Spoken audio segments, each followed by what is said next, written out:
দিল্লির চাকরানি শেখ হাসিনা সবাই রে জমাই দিছে। এ আগে ঠিক করছে কোন এখন যে ভারতের সাংবাদিকরা এমনি উড়াল দিয়া রিপোর্ট করবে কাকা কাউয়া কাদের রে টুকরা টুকরা করে কাটি বালাইতেছে। এই মাত্র কলিজাটা খান খান করে বালাইছে। একটু কাকার দয়া নাই এমনি কাউয়া কাদের হাট এর আগে যে শিল্পা শেট্টি নামে যে হাট বিশেষজ্ঞ ডাক্তার হাতেরে দেশে লইয়া ঠিকঠাক করছিল, কিন্তু কাকা তো আজকে কাউয়া কাদের সব কিছু টুকরা টুকরা ভুনা ভুনা করে লাইছে। গরম আগুনের উপর তুলে দিয়ে ঝল ছায় রান্না করবো। আমাকে যে কাউয়া কাদের লেগে কষ্ট হইতেছে।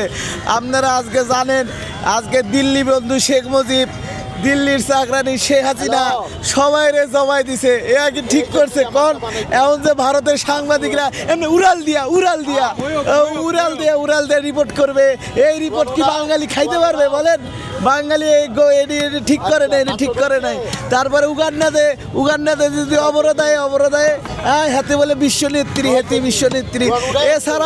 এছাড়াও আমি ভয় পাচ্ছি যে ভাইয়েরা ওই সময় এই যে ভিডিও করছে শেখ হাসিনার লগে, তারপরে কাউয়া গাদারের লগে, তো ঝোপের আড়াল থেকে চরের ভিতর থেকে কোনো আওয়ামী লীগ যদি তাদেরকে হুমকি দেয় ফেসবুকে যে তোদেরকে খেয়ে ফেলাবো, তোদেরকে দেখে নিব, তাহলে কি হবে বলেন? আমি তো তাদেরকে নিয়ে ভীত। তাদেরকে নিয়ে আমরা মানে এই জাতির যে সন্তানগুলো এই কাউয়া কাদেরের আয়োজন করছে তাদেরকে যেভাবে হুমকি দেওয়া হবে, তারা কি করবে? তারা কি বাঁচতে পারবে? তা আমরা সব কিছু মিলেই বলতে চাই আমরা গভীর শোকাহত। কাউয়া কাদের গুনাহ করতেছে। এখন আমরা এটা খিচুড়ি খাবো সন্ধ্যার দিকে, কিন্তু ইন্ডিয়ান সাংবাদিকের ব্যাপারটাও আমাদের মাথায় আছে। ঝোপের আড়াল থেকে আওয়ামী লীগ হুমকি দিবে এটাও মাথায় আছে। তো যাই সব কিছু মিলে আমরা এখন আনন্দিত পুলকিত, মানে আমরা কি করব ভাষায় বলে বুঝাতে পারতেছি না। এবং আমরা পিনাকিদাকে আন্তরিকভাবে ধন্যবাদ জানাই। পিনাকিদা এটা কাউয়া কাদের কাটতেছে।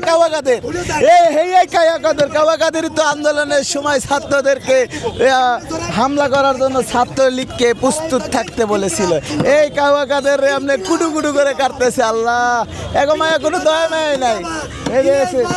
দেখছেন পিনাকিদার জিন্দাবাদ হইতেছে। কাউয়া কাদের কাটতেছে। কাউয়া কাদের বিদেশ গেছে গা, পিনাকিদা আছে হইতেছে কনে জানি আছে ভাই ফ্রান্সে। এই হারা পিনাকিদা জিন্দাবাদ করতেছে। এখন কোনো দয়া মায় নাই। কাউয়া কাদের কুটি কুটি করে কেটে নিলো। আমাকেও কাউয়া কাদের কত সুন্দর কাউয়া কাদের ছিল, রাজনীতিতে বিনোদন ছিল। এখন তার বিনোদন নাই ভাই। এখন ওই যে ইউনুসও ভাও কথা কয় না, কেউ ভাও কথা কয় না। কাউয়া কাদের একটু ছিল, একটু বিনোদন দিত, একটু মজার শুলে কথা কইতো। এখন দেন হেতেরেও কুটি কুটি করে কাটতেছে। কোন হেতেরেও আমার বুকটা ফাটি যায়। আজকে যে সাংবাদিক হয়েছে ময়ূর কি যে কইবে আল্লাহ, এই ময়ূর সাংবাদিক যে কিতা কইবে আমি তো বুঝতে পারতেছি না।